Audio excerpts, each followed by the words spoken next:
नमस्कार, मी साटम. मगाशी रस्ता चुकलो होतो, ज्याबद्दल तुम्हाला मागच्या व्हिडिओमध्ये कल्पना असेलच. आता मी खास ही गोष्ट कव्हर करण्यासाठी ह्या रस्त्याने आलो, नाही तर आम्ही दुसऱ्या रस्त्याने गेलो असतो. शेवटी काय माहिती आहे का, त्याने जर ठरवलं ना तरच त्याचा आपण व्हिडिओ बनवू शकतो. तर आता आपण बघू आणि मी तुम्हाला इंटरेस्टिंग गोष्टी सांगतो देवचाराबद्दलच्या. तर या आतमध्ये पहिलं तर बहुतेक इथे घंट्यांचा नवाज असणार, त्यामुळे इतक्या जास्त घंट्या दिसत आहेत. चप्पल खालीच काढतो.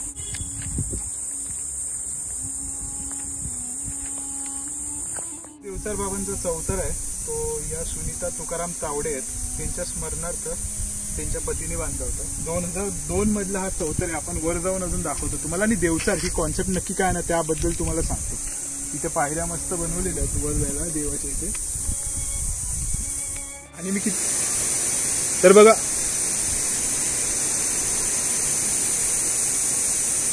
निसर्गाचा आवाज, ही खरी मेलडी किंवा सिम्फनी या सर्व गोष्टी आहेत ना फेल आहेत ह्या गोष्टी समोर. तर तुम्ही हे देवचार बाबा बघू शकता. तर देवचार बाबांकडे जरा दाखव. तर एकंदरीत ना हे नागाचं वारुळ आहे, ज्याला आमच्या स्थानिक भाषेमध्ये पेड असं सुद्धा म्हटलं जातं. पेड म्हणजे हिंदीमधला पेड नाही बरं का, तर पेड म्हणजे वारुळ. तर मी तुम्हाला बऱ्याच वेळेला व्हिडिओमध्ये सांगितलं असेल की आदिम काळातला माणूस होता तो निसर्गाची पूजा करायचा.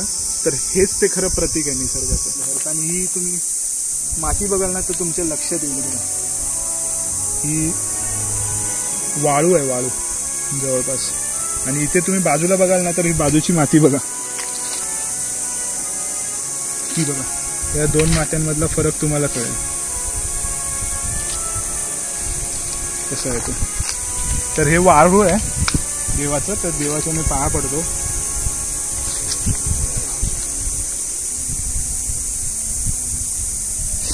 आणि शेवटी काय बघा, आम्ही रस्ता चुकलो होतो आणि पुढे निघून गेलो होतो. आणि एक सद्गुरूस्थ ब्राह्मण होते जे कदाचित पूजा सांगून आले होते आणि त्यांनी आम्हाला वाट दाखवली देवचार बाबांपर्यंतची. तर ह्यांच्या पुढे आपण काहीच नाही करू शकत. ही निसर्गाची शक्ती आहे, नैसर्गिक शक्ती आहे, त्याच्या पुढे आपण काहीच नाही करू शकत. ह्याच्याबद्दलचा बोध तुम्हाला ह्या व्हिडिओमध्ये पुढे दिसतात का तुम्हाला. बिचारे दोघं जण देवासारखे धावून आलेत आणि आता आम्हाला रस्ता दाखवतायत. ते बघा ते दोघं जण. एकंदरीत कोकणामध्ये निसर्ग एवढा सारखा दिसतो ना की कळतच नाही कुठला रस्ता कुठून निघतोय आणि कुठून आपल्याला जायचं आणि कुठे बाहेर पडायचं आहे ते. त्यामुळे आता आम्ही कन्फ्यूज झालो आणि पुढे निघून आलो. आता परत चढलो बाहेर. तो देवचाराचं जे मंदिर आपल्याला दिसतंय का ते बघूया. त्यानंतर बाहेर पडायचंय.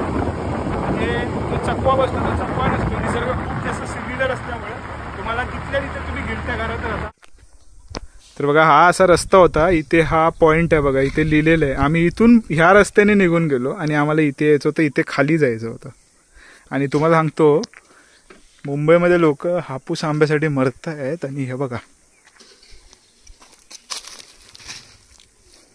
हापूस बघा इथे कसा पडलेला आहे तो.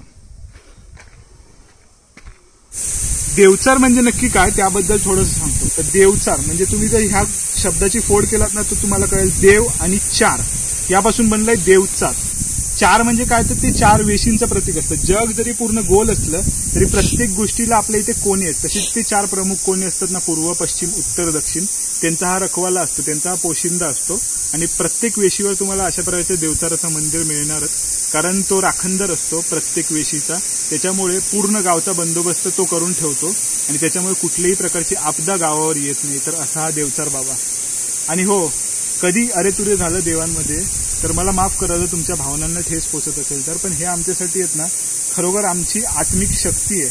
आणि त्याला अहोजावं म्हणणं म्हणजे एक प्रकारे परकी वागणूक दिल्यासारखी आहे. तरी नमस्कार, आता तुमची रजा घेतो आणि पुढच्या प्रवासाला निघतो. गोष्ट मी नोटीस केली आहे, इथे काही जुन्या घंट्या आहेत. त्याचबरोबर बघा इथे बघा ही नवीन घंटी सुद्धा इथे सुद्धा क्लोजअपमध्ये आहे.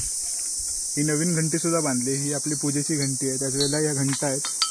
तर मला असं वाटतं इथे देवचार बाबांना नवस केला जातो आणि जर तो नवस पूर्ण झाला तर त्याचं फलश्रुती म्हणून ह्या घंट्या बांधल्या जातात बहुतेक देवचार बाबांना.